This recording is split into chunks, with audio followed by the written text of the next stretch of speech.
From now on, Holy Father, not my will, but your will be done. I said, Father, you have chosen me. Give me the strength to obey. I will follow you no matter what it takes. If you know me, you cannot be neutral about me. Either you will hate me or you will love me. Because there is only one important business in the world. It is the business of salvation.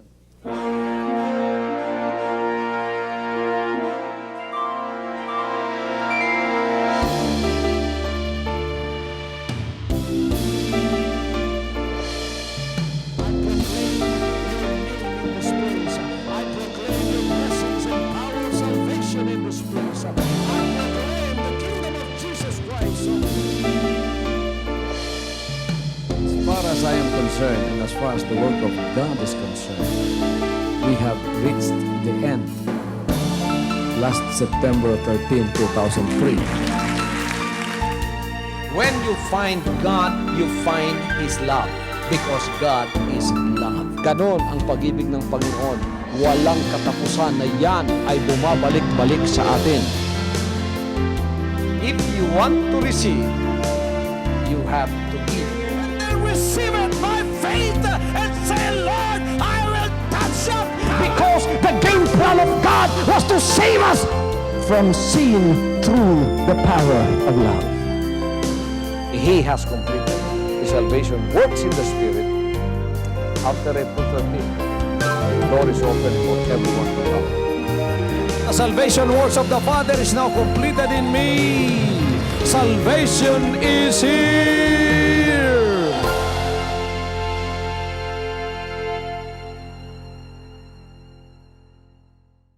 Are you happy doing the will of God? Well, I ask you that because that is going to be my message this morning. There are many people that are not happy doing the will of God. I, for one, cannot be in that category because I am happy to be doing the will of God. Masaya ako na gumagawa sa kalooban ng Diyos. Hallelujah. Sapagkat ang ating paglilingkod ay hindi pinilit. Ito ay kusang loob na tinanggap natin.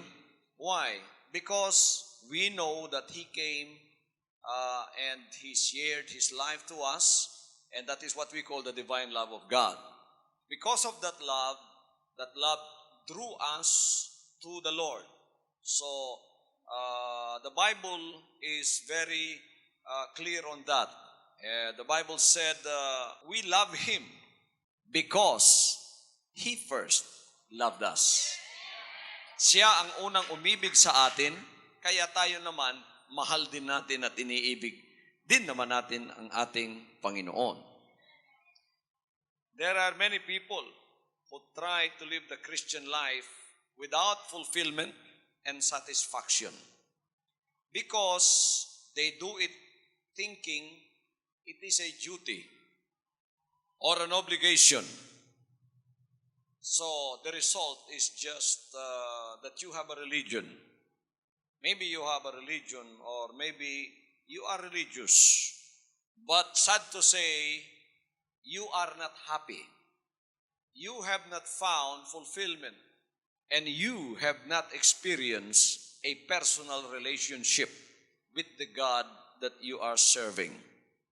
But to the enlightened Christian, life with the Lord is a privilege.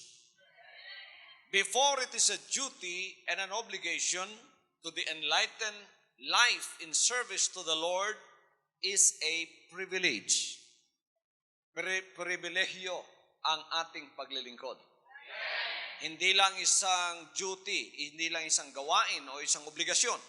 Kasi kung obligasyon kasi, tulad, pagka-Lunes, obligasyon mo talaga magtrabaho, no? Di ba? Kaya maraming mga tao, hindi mo makakausap ng Lunes yan. Masaya lang yan pagka dumarating na ang Biyernes ng hapon. Alas 5 ang katapusan ng kanyang trabaho. Wala pang alas 5, nagbabalot na sa opisina. Sapagkat Wala nang trabaho bukas, kaya masaya na siya. Pero many people in this world today are very grouchy on Monday morning. You cannot talk to them on Monday because duty, obligation to life begins on Monday. Babalik ka na naman sa trabaho mo sa Lunes at kinakailangan gawin mo lang yon para mabuhay ka. Kasi kung di ka magtrabaho, alam mo, hindi ka kakain. Kaya mabigat man sa kalooban mo, masarap man matulog sa araw ng linggo, sa araw ng Lunes, gumigising ka ng maaga, yan ang tawag ng obligasyon at tawag ng trabaho. Pero sa paglilingkod, iba. Pribilehyo. Kaya sinasabi natin, salamat Panginoon, pagkarami-rami ng tao sa sanlibutan. Isa pa ako sa napili mo na maglingkod sa iyo. Hallelujah. You want to be happy? You want to be happy with your life? You want to be happy about anything? If you want to be happy about anything, you must first recreate your life and reinvent the life God has given to you. You cannot do that without the power of God. Unhappiness comes from boredom. Yung kawalan ng kagalakan, nanggagaling yan sa kawalan ng, yung nawawala yung kagalakan mo, nanggagaling yan sa tinatawag na boredom. At yung boredom ay nanggagaling yan sa routine. Doing and seeing the routine of life, and then you become stuck in a rut. Ang ibig sabihin, para kang sasakyan na pagka yung sasakyan mo tumatakbo, exciting kasi bago palagi yung nakikita ng mata mo. Yung nakaraan nilalampasan mo na. Pero pagka yung sasakyan mo, na-stuck yun sa putik, hindi ka na makaalis doon, palagi kang umaabante, umaatras, pero nandun ka pa rin, ang resulta, mag-overheat yung makina mo. Palagi kang galit at palagi kang wala sa mood. That's what we call the routine of life. Pagka Monday, gising na maga, trabaho. Tapos uwi, kain, tulog. Gising na naman, punta na naman sa opisina o trabaho. Ganun lang ang buhay. So, nakakabagot ang buhay. Kaya nawawalan ka ng kaligayahan, mamuhay, at nawawala sa iyo ang tinatawag na ligaya ng buhay. Kaya hindi mo na nasasabing ligaya ang pangalan ko. Hindi na ligaya ang pangalan mo. Ang pangalan mo ay kalungkutan na. Sorry na lang si ligaya. Ganon ba yung buhay nyo? Hindi na exciting, hindi na masaya, sapagkat ganon na lang palagi ang nangyayari. You know, the number one key to happiness is recreation and reinvention. Let us recreate. God has given us the power to recreate and reinvent our Christian life. But before we can do that, let us see first the outside causes of dissatisfaction. Bago natin ma-reinvent at ma-recreate ang buhay natin sa paglilingkod sa Kanya, tingnan muna natin ang dahilan ng ating dissatisfaction. O tingnan natin ang dahilan kung bakit hindi tayo satisfied at bakit hindi tayo kontento sa buhay at dahilan dyan hindi tayo masaya. Sa survey na ginawa sa isang lugar, ewan ko kung dito ba yun sa Pilipinas o sa Amerika, but in that one survey, there was a survey made and they tried to find out what is the cause of dissatisfaction. These are the causes of dissatisfaction. Number one, lack of beauty. Hindi nyo mapinawala, no? Number one cause of dissatisfaction is lack of beauty. People are discontented because they think they are not beautiful.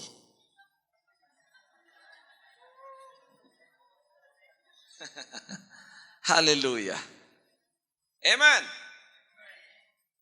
They worry about their face, their nose, their height, their weight, their hair color, and many, many things about the outside physical appearance. So they are unhappy, thinking that this is not the way they are supposed to look. So gusto niya baguhin yung mukha niya, gusto niya baguhin yung ilong niya, gusto niya baguhin yung height niya, gusto niyang baguhin yung napakaraming ang dapat baguhin. Kung kayo pinagkalooban ng Panginoon, ng kapangyarihan na makapagbago ng isang bagay, ano ang unang babaguhin niyo? Ang iba daw, ang ilong nila. Amen. Maraming mga tao ngayon hindi kontento sa kanilang kalikasang ibinigay ng Diyos. Kaya marami ngayong mga tao tinitingnan ang kanilang mukha. Hindi kontento sa itsura ng kanyang mukha. Kaya kung ano-ano ang nilalagay sa mukha. Number 1, number 2, number 3. Hallelujah. Sa Bisaya pa, bisan way ligo-ligo, chinchanso. Kasi hindi tayo kontento sa mukha natin. We Filipinos are not contented on the way we look. Not only us, but even people around the world. We are not contented on the color of our skin. But when you go to America, they say we have the most beautiful skin. Color of skin.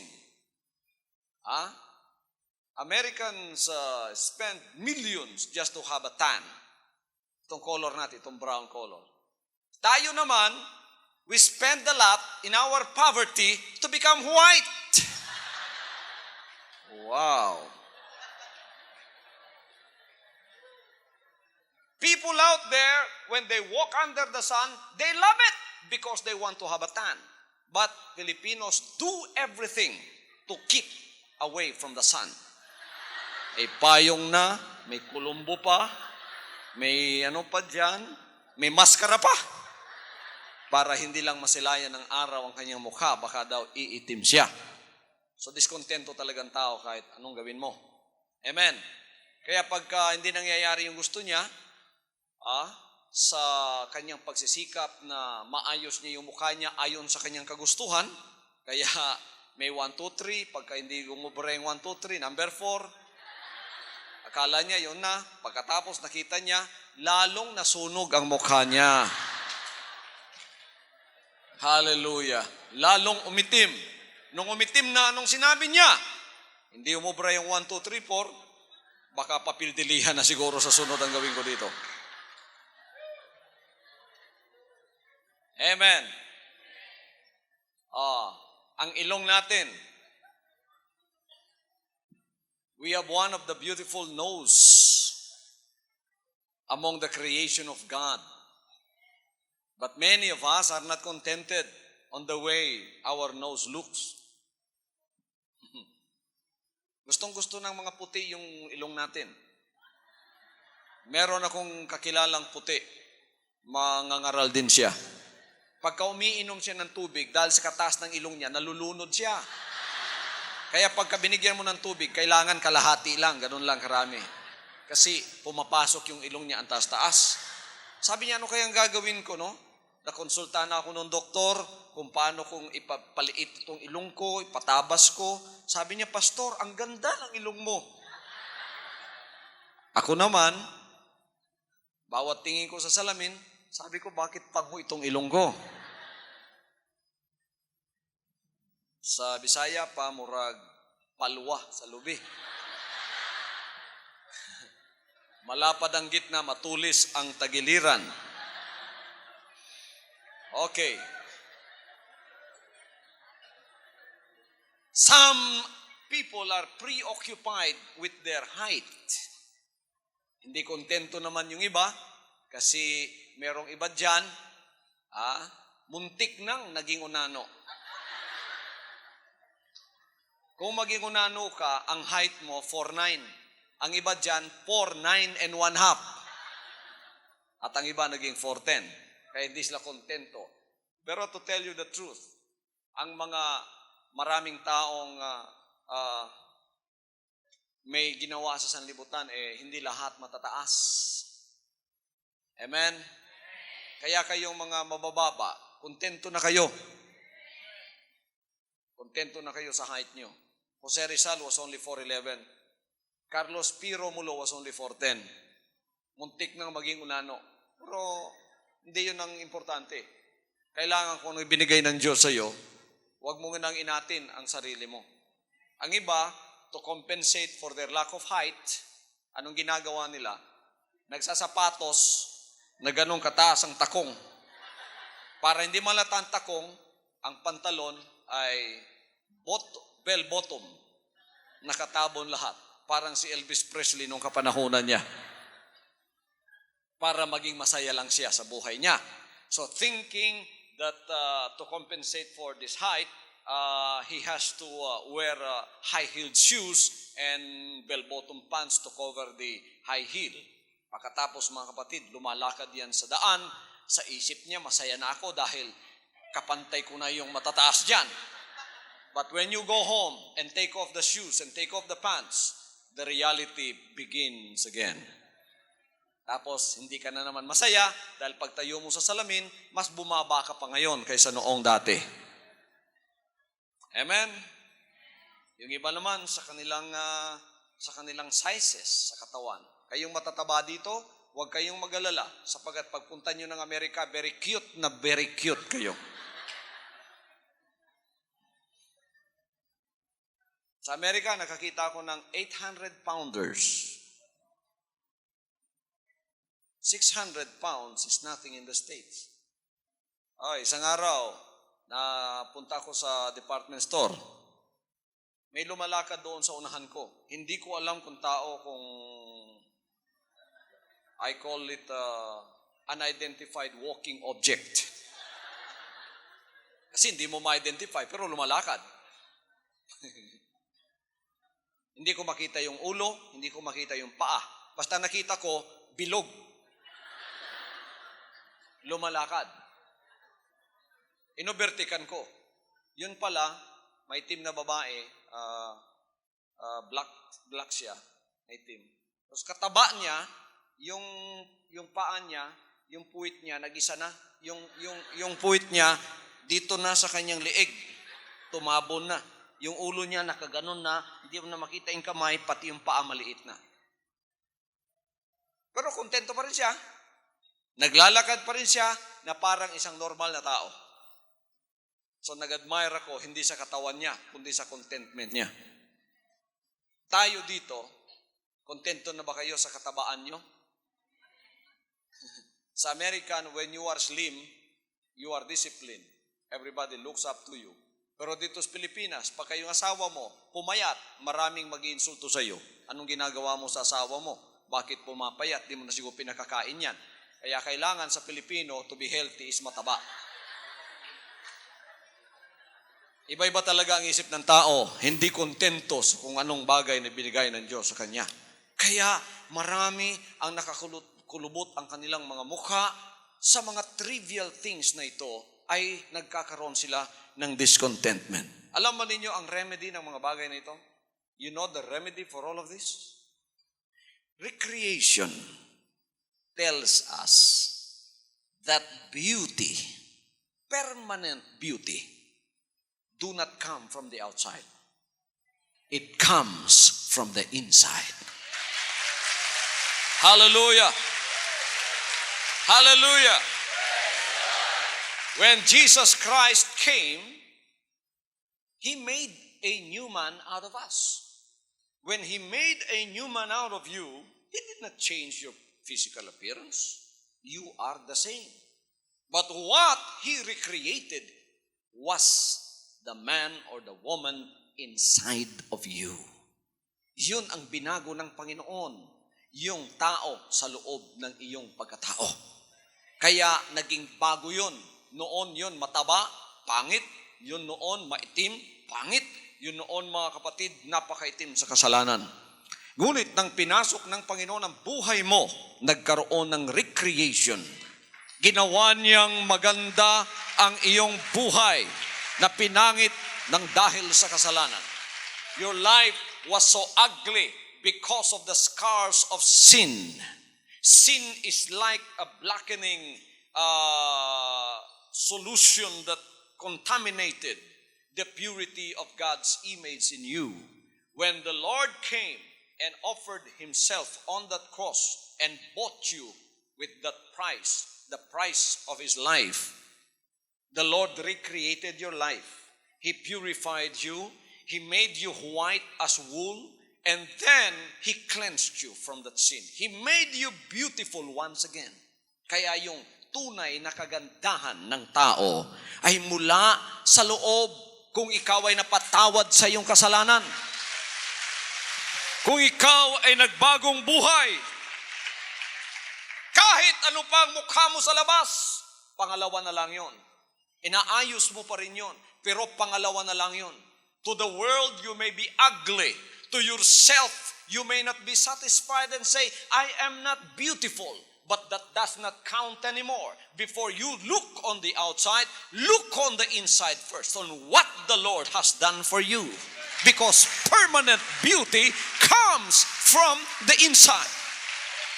Ang tunay na kagandahan, nagmumula sa loob na ginawa ng Diyos. May mga magaganda nga riyan, ang pangit naman ng kanilang ugali. Pangit ang espiritu, masusungit, matataray. Pangit pa rin sila. Kaya sinasabi ng iba, ano ba yung kagandahan? Beauty on the outside is only skin deep. But true beauty comes from the inside. Ando doon ang Panginoon. Hallelujah. Hallelujah.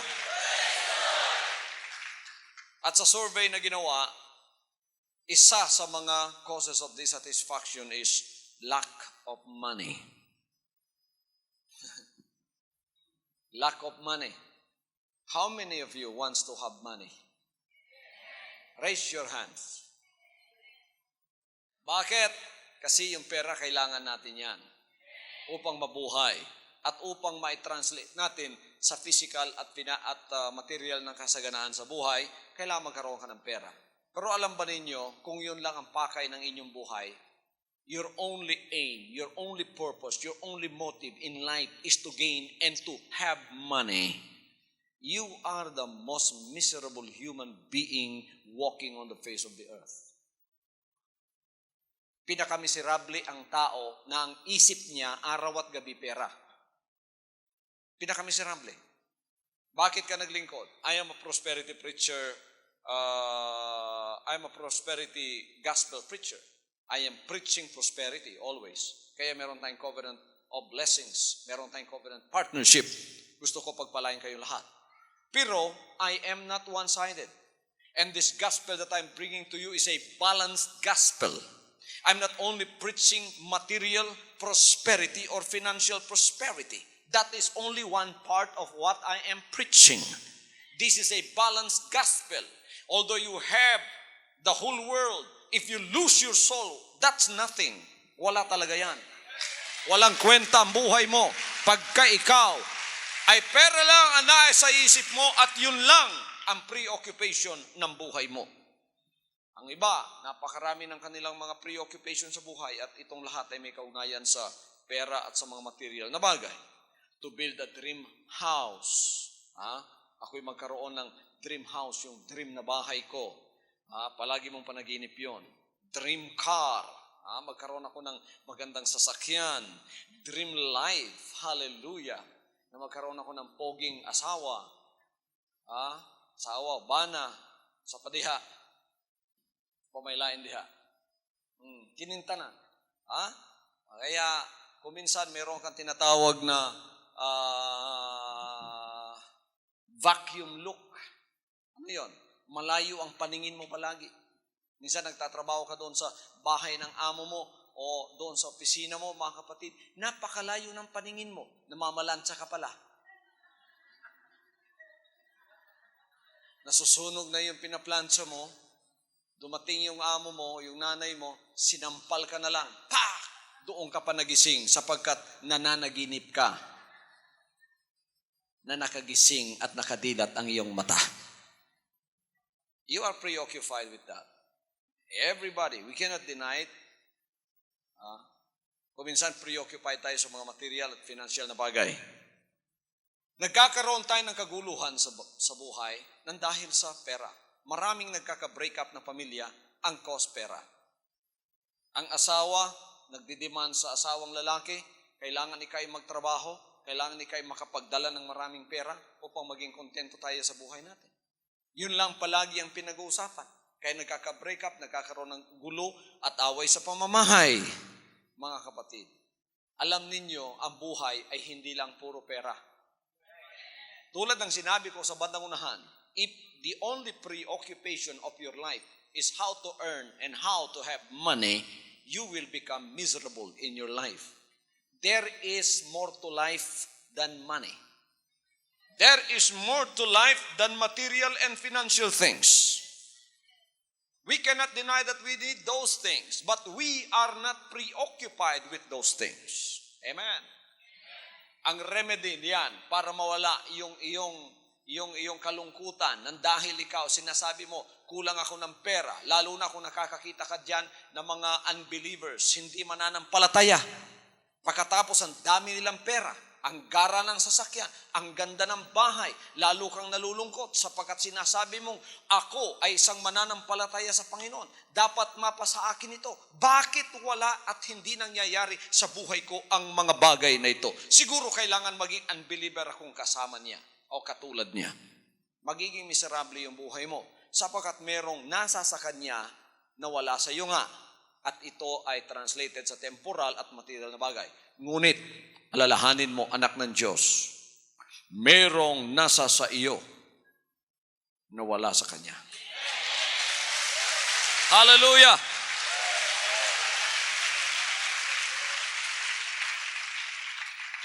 Recreation tells us that as born again children of God, real riches are in God, not in this world.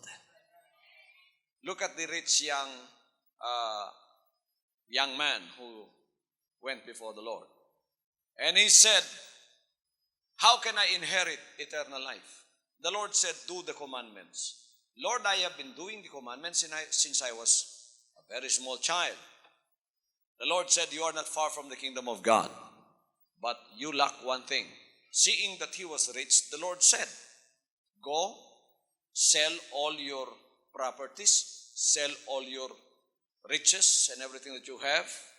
And once you have done that, you give to the poor everything that you have sold. Then follow me and carry your cross. Tingnan ninyo ang attachment ng taong ito. To this rich young ruler, all that there is in life is about property and money. So he became very sad when the Lord gave him that instruction. When the Lord told him that instruction, he cannot do it because he was so attached with his material things that he cannot do what the Lord has asked him to do to gain eternal life.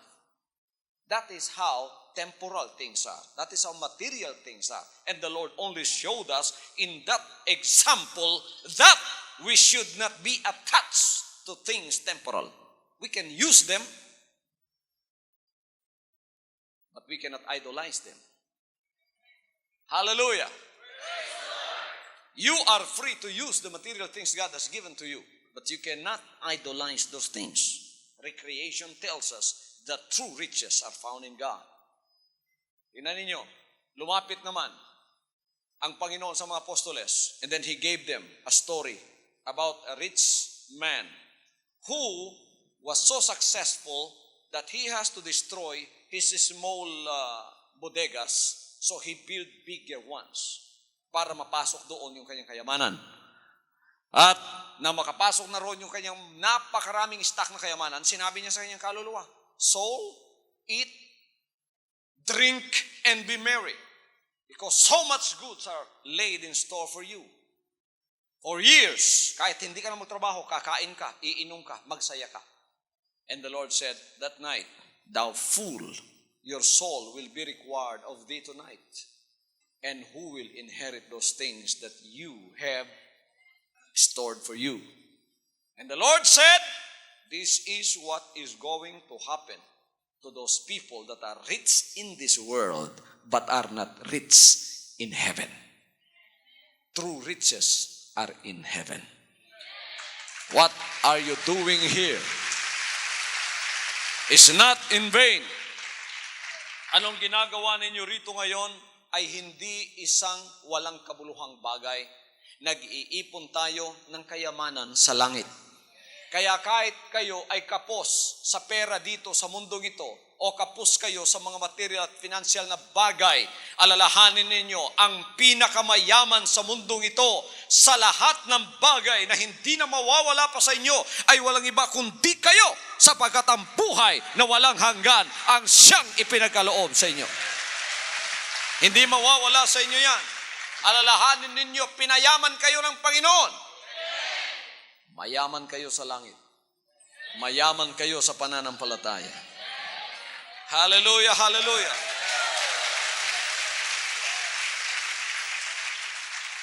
Ang iba naman, kakulangan ng kanilang mga kaibigan. Wala daw silang maraming kaibigan. Wala raw silang mga koneksyon sa mga kaibigan o kaya sa mga influensyadong mga tao. Ang mga kaibigan lang daw nila ay yung mga dukha, wala naman daw magagawa. Kaya malungkot sila, gusto nila magkaroon ng kaibigan tulad ng mga nakikita nila sa ibang mga tao. Naku, ang mga kaibigan nila, mga presidente ng mga bangko, mga malalaking tao, mga mayayamang tao. Huwag kayong mabahala sapagkat ang kaibigan ninyo ang pinakamalaking kaibigan sa buong sanlibutan. Jesus Christ is not only your Savior, He is not only your King, Jesus Christ is not only your healer, Jesus Christ is your friend. Hallelujah! And there are so many things that are the sources of unhappiness. You can name all sources of unhappiness, but the Word of God gives us all the answer for every need that we have. Ang mga salita ng Diyos ang siya nagbibigay sa atin ng kasagutan sa lahat ng mga bagay nito. So recreating the Christian life means knowledge in following God. Knowledge in following God. Ignorance is the source of disappointment, disillusionment, dissatisfaction, and confusion. That's why we people of God know why we are called, chosen, and faithful. Are you called? Lahat ng tinawag dito, taas ang kamay. If you are called, you've been baptized in water in the name of the Lord Jesus Christ. And then, you want to be chosen. How many of you wants to be chosen? You are not contented to remain called because there is more to that. You have to be chosen. In order to be chosen, there's another baptism that you have to subject yourself to, and that is the baptism of fire. Alam tayo sabing baptism of fire. You want to be baptized with fire? John the Baptist said, He that cometh after me, the latchet of his shoes I am unworthy to unloose. He will baptize you with Holy Ghost and with fire. How many of you wants to be baptized with fire? The baptism of fire is trials, tribulations, hardships, and anything that you encounter in your Christian life that is unpleasant. We call it baptism of fire. Sino ang binabautismuhan dito ng apoy ngayon?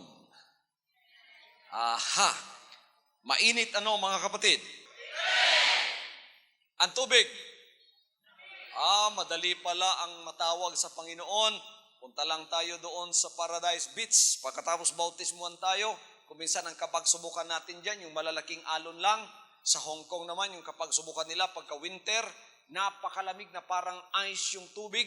Kaya maraming umaatras at hindi nagpapabaptize. Pagkatapos nalilimutan na nila hanggang hindi sila mapatawag sa Panginoon. Nalimutan na yung pagkatinawag nila sa Panginoon. Yung iba naman nagsusuicide, bahala ng napakalamig. Binabaptize namin doon sa tubig. Biro ninyo, kawawa yung ministro nagbabaptize pagka malamig sa Hong Kong. Kuminsan doon sa Amerika, mga kapatid. Kasi paglabas mo, para ka ng ice candy. Matigas na yung paa mo. Pero marami pa rin ang nagsusuicide na magpabaptize kahit ang lamig-lamig na parang ice ang tubig. Ito lang palang kapag subukan. Ito lang palang kapag subukan upang ako'y matawag sa Panginoon. Madali lang palang lampasan yan kasi isang bautismuhan lang. Pagkatapos wala na. Pero meron pa kung ibig mong mapili na pakapunta sa langit at matanghal na isang matapat na anak ng Diyos, you have to be baptized with fire. Hallelujah! Hallelujah! Napakaganda mga kapatid ng ating paglilingkod kung talagang mauunawaan mo lang. Ang Panginoon ay gumagawa ng pamamaraan upang ating maunawaang maigi ang ating paglilingkod sa Kanya upang ito ay maging isang tunay na buhay na paglilingkod. Praise the Lord! Hallelujah! Sinusubukan tayo sa lahat ng bagay. Sinusunog ang anumang bagay na hindi kalooban ng Diyos sa ating mga buhay. Apoy ng kapagsubukan. Persecution, apoy yan. Sumurrender mga apostoles sa persecution. You read Hebrews chapter 11. The heroes of faith in Hebrews chapter 11 encountered the fiercest fire during their time when they worshiped and when they followed Jesus Christ. Meron dyan pinagpapatay.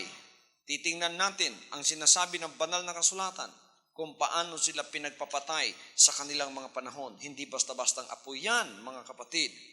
Mainit na apoy yan. Ngunit sumurrender ba ang mga kapatiran dito? Hindi sila sumurrender, hindi sila sumuko sa kalaban sa kanilang mga paglilingkod sa Kanya. You can read the whole chapter of Hebrews 11, and we have been reading that from the time we have learned about the Lord until now. Look, even if you start with verse 9, by faith Abraham sojourned in the land of promise, as in a strange country, dwelling in tabernacles, for he looked for a city which had foundation, whose builder and maker is God. Then, pababa, tingnan ninyo kung ano nangyari sa kanila, mga kapatid. Napakadami ng mga sinasabi dyan by faith. Si Moses, choosing rather to suffer affliction with the people of God than to enjoy the pleasures of sin for a season, esteeming the reproach of Christ greater riches than the treasures in Egypt, for he had respect unto the recompense of the reward. And then, by faith, dito makikita natin mga anak ng Diyos, they subdued kingdoms, wrought righteousness, obtained promises, stopped the mouth of lions, quenched the violence of fire, escaped the edge of the sword, out of weakness were made strong, waxed valiant in fight, turned to flight the armies of the aliens. Then dito sa ibaba, sa 36, others had trial of cruel mockings. Are you being mocked? And scourgings, yea, moreover, of bands and imprisonment. Binilanggo sila, pinusasan sila. They were stoned, pinato sila. They were sawn asunder, pinagpuputol sila sa pamamagitan ng lagare. Were tempted, were slain with the sword. They wandered about in sheepskins. Walang silang magagarang mga damit. Pero ninyo, balat na lang ng mga tupa. Goat skins, balat ng mga kambing. Being destitute, afflicted, tormented. Pero ninyo yan. They wandered in deserts and in mountains and in dens and caves of the earth. Biro ninyo ang mga apoy na dinaanan nila. Pero sinabi ng banal na kasulatan, walang ni isa man sa kanilang sumurrender. Bakit?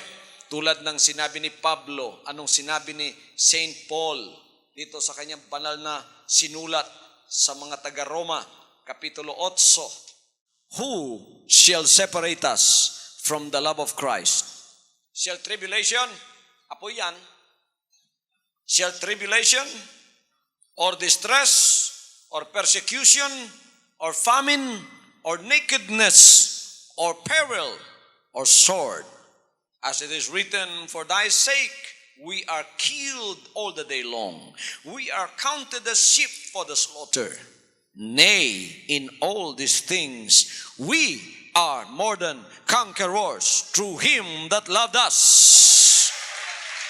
For I am persuaded that neither death, nor life, nor angels, nor principalities, nor powers, nor things present, nor things to come, nor height, nor depth, nor any other creature shall be able to separate us from the love of God which is in Christ Jesus our Lord. Walang makapaghihiwalay sa atin sa pag-ibig na nasa kay Kristo. Ano ang makapaghihiwalay? Apoy ng kapagsubukan, ng kawalan. Sinabi niyang lahat dyan sa 8:35 kung anong klaseng apoy ang dinadaanan ng mga anak ng Diyos. Sinabi ni Pablo, walang makapaghihiwalay sa atin sa pag-ibig sa Panginoon. Walang mga bagay na dinadaanan natin. Sino maghiwalay sa atin sa pag-ibig ni Kristo? Ang apoy, ang kapigatian, kahapisan, pag-uusig, kagutom. Ang iba, nagutom lang ng dahil sa ministry, umalis na. Nahapis lang ng dahil sa ministry, umalis na. Hallelujah. Gibadlong palag kausa, natunaw na. Aha, dagami di ay ka. Fire is the friend of gold.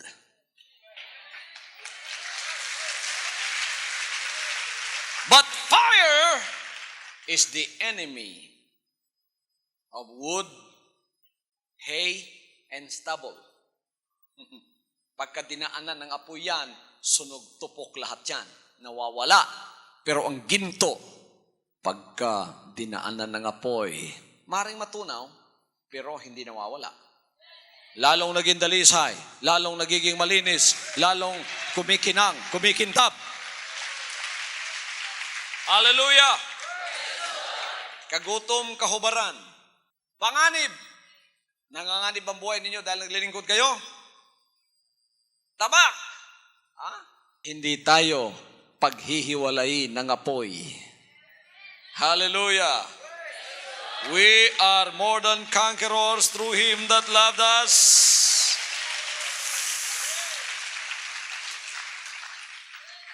In a Time magazine survey, there was a question. What's the world's happiest nation? The Time magazine article reports that pollsters have tried to find a definitive answer to that question, but without success. Without success. Wala palang masayang bansa. Lahat malungkot. Despite claims to the contrary, a 1992 Gallup survey pronounced France among the unhappiest societies on the continent. Itong Gallup survey 1992, nagsasabi na ang France, ang isa sa pinaka malungkot na bansa sa buong sanlibutan. A survey in Germany found that less than 1/3 admitted to being very happy. Sa Germany naman, less than 1/3 ang masaya. So, ibig sabihin, 2/3. Puro malungkot ang tao dyan. Still another poll disclosed that among the inhabitants of Great Britain, 54% feel their country is a snobbish, class-ridden society. When asked if they would like to leave the country, 47% said they would pack their bags before tea time. Sinabi nung survey, kung gusto bang lisanin ng 47% na ito, ang Great Britain, sinabi nila, sa Bisaya pa, dayon-dayon, di namin mukaon, muhawa na dayon eh.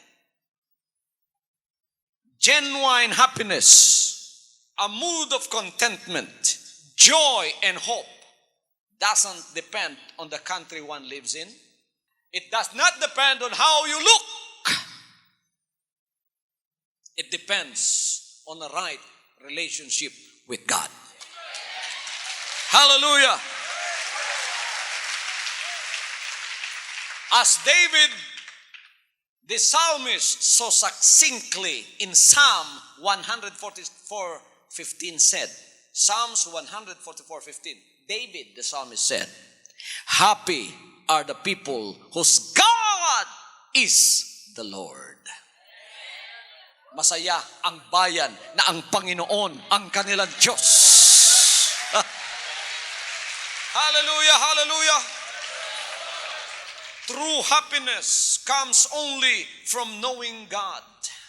Ang tunay na kaligayahan at kagalakan ay nanggagaling sa pagkaunawa kung sino ang ating Panginoong Diyos.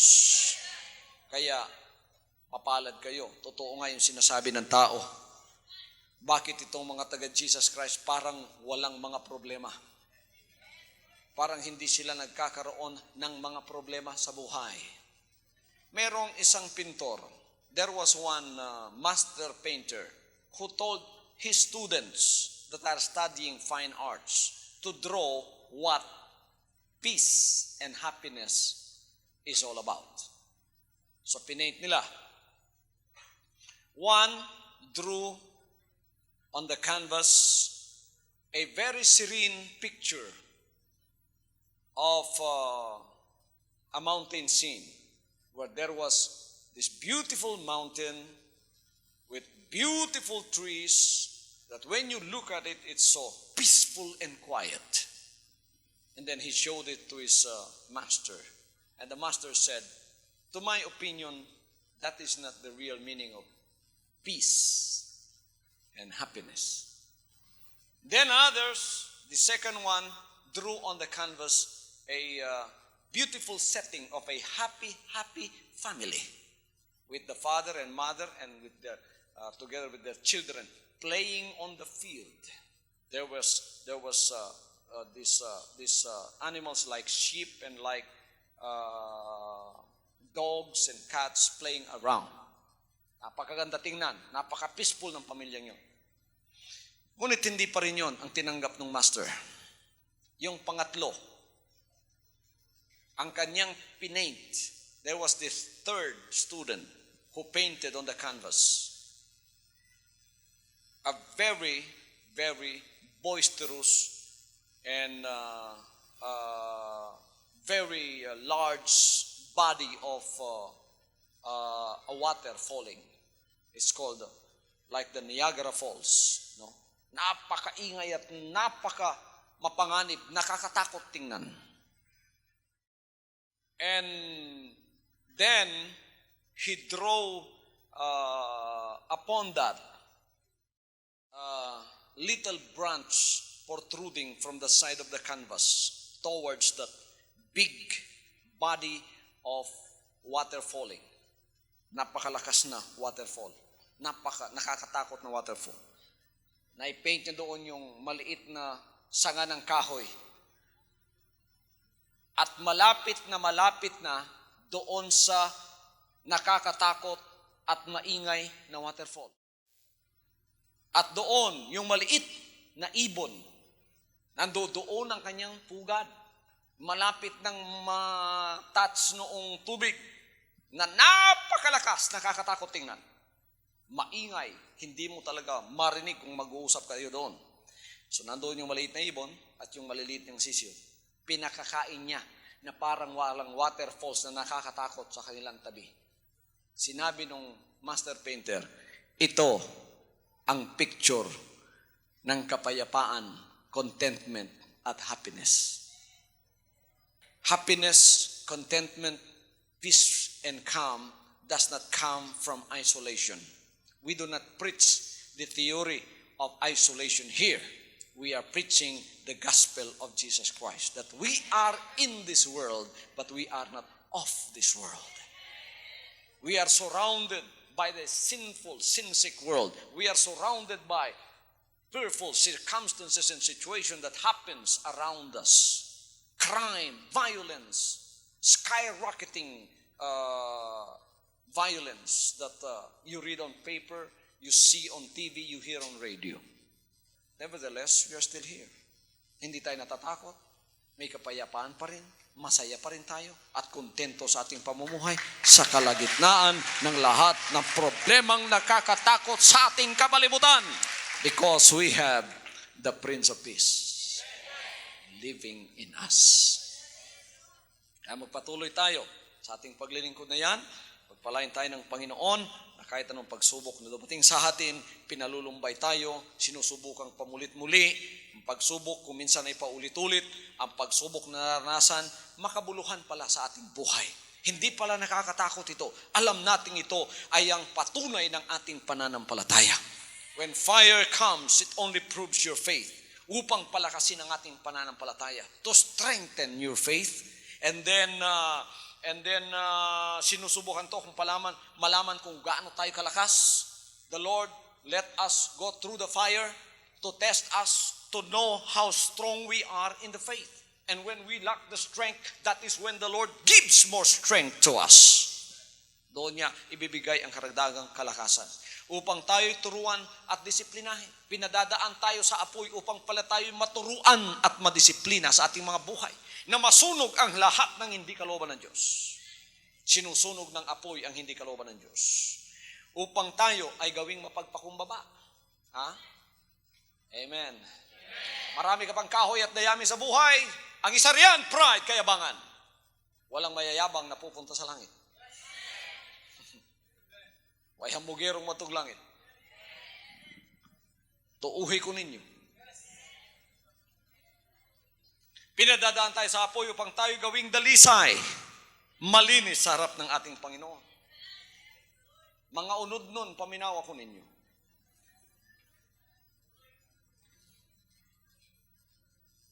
Hallelujah. Hallelujah. Upang tayo ay maging katanggap-tanggap na tumulong sa iba. Ngayon, dumaan ka na ng apoy, nakagraduate ka na, naubos na lahat ang dayami, ang kahoy sa buhay mo, at ang nanatili ay ginto na lamang, matutulungan mo rin yung iba ngayon na pinadadaan sa apoy na yan. Upang patunayan na ang kanyang biyaya ay sapat sa atin. Pinadadaan tayo sa apoy upang patunayan that the grace of God is sufficient for us. When we pass through the fire, that is only to prove. When we call unto Him, that His grace is sufficient for us. Mga kapatid, ang mga pagsubok nating nararanasan, itong lahat ay mayroong relasyon sa ating hinaharap. Everything that we go through in this world, this fire, this persecution, this trials that we go through, this all has a relationship of our future service to God. Itong lahat ay paghahanda ng Panginoon para sa ating future na paglilingkod sa Kanya upang tayo ay maging talagang tunay na instrumentong magagamit niya. Kung tatanungin niyo ako, dumaan ba ako ng apoy? Napakatagal kong dumaan sa apoy. Nung ako'y nilinis ng Panginoon, mahigit na 4 na taon, maglilimang taon ako'y dumaan sa apoy araw-araw. Hallelujah! Hallelujah! Nagpapasalamat ba kayo na inyong pastor dumaan sa apoy? Yes. Kung di ako dumaan sa apoy, siguro akong pinakamayabang na tao dito. Pero nalinis ng lahat ng Panginoon yan. Kung meron akong pagyayabang ngayon, walang iba kundi si Jesus Christ. Kung meron akong pagmamalaki ngayon, walang iba kundi si Jesus Christ. Kung meron akong buhay ngayon, walang iba kundi si Jesus Christ. Hallelujah. Hallelujah. So, niibig natin siya at pinasasalamatan dahil sa bagay na ito, naging kontento tayo. At ang taong kontento sa kanyang buhay, sapagkat alam niyang contentment hindi nanggagaling sa labas, kundi sa pinaka ilalim. At yan, ang angkla mo, ang salita ng Diyos. Pagka nalaman mo yun, nakakabit ka doon, ikaw na ang pinakamasayang tao sa buong sanlibutan. Kontento ka. At ang contentment mo, at ang saya mo, at ang kagalakan mo, nobody can get that away from you. Nobody can take that away from you because it is true happiness. true happiness when it goes through the fire, hindi nagbabago. Pareho pa rin siya. Lalo pa siyang lumalapit sa Panginoon. Pag may kapagsubukan, lalo pa siyang napapalapit sa buhay ng Diyos. Yan ang tunay na kagalakan. Nasubukan, nasunog, ngunit nanatili. At dito, ang pinakamalaking aginaldo ng Diyos na naibigay sa atin, nawala sa iba. So wag ninyo ipagpalit yan, wag ninyo ibigay sa iba yan, para sa inyo lamang yan. I-share ninyo sa iba, pagkatapos ang kanilang kagalakan ay magbabago. Bakit masaya ka ngayon? Sapagkat on kami ng aking asawa, mabuti ang relationship namin, pagkatapos nag-away kayo, ang kagalakan mo nawala lahat. Some other people depend on their happiness because of the things that they have outside, like money, like material things, financial things, physical things. That's not real happiness. Ang real happiness talaga, mga kapatid, nanggagaling sa iyong relationship sa Diyos. Magandang relationship mo sa Diyos, nandoon ang kagalakan at kalungkutan mo. Malulungkot ka pagka wala ang Diyos sa iyo, ngunit masaya ka habang ang Diyos ay nasa sa iyo. May pera ka o wala, inuusig ka o hindi, may problema ka o wala, masaya ka sapagat nasa sa iyo ang Diyos. Yan ang tunay na kagalakan. If you don't know how to be happy serving God, then you go deeper into the Word of God and make your relationship right with the Lord. Tapos hindi na makakaepekto ang mga problemang itong panlabas sa iyong buhay. Magiging masaya ka na mula ngayon. Tunay na kagalakan. Anak ng Diyos, hawakan mo yung TV set mo at ako ay mananalangin para sa iyo. Pangalan ni Kristo Jesus, anak ng Diyos, ang tunay na kagalakan ay mapapasa iyo sa mga sandaling ito. Alalahanin mo, mahal ka ng Panginoon at mananagumpay ka sa lahat ng gagawin mo mula ngayon. Yung tunay na kagalakan, ipapasok niya sa buhay mo. Magkaroon ka ng problema, kapigatian, kahapisan, anumang kapagsubukan na darating sa iyo. Bilang apoy, hindi ka mapapahamak sapagkat may pangako siya na pagkatapos ng kapagsubukan mong yan, mapapasa iyo ang right relationship sa Panginoon. Mula ngayon, ang tunay na kagalakan ang papasok sa iyo. Gagaling ka sa iyong karamdaman, mananagumpay ka sa financial na larangan ng buhay, at ikaw ay pagpapalain anuman ang gawin mo mula ngayon. Bilang anak ng Diyos, mananagumpay ka dahil mahal ka niya. In the name of Jesus Christ. In the name of Jesus Christ. Amen. Hallelujah. From now on, Holy Father, not my will, but your will be done. I said, Father, you have chosen me. Give me the strength to obey. I will follow you no matter what it takes. If you know me, you cannot be neutral about me. Either you will hate me or you will love me. Because there is only one important business in the world. It is the business of salvation.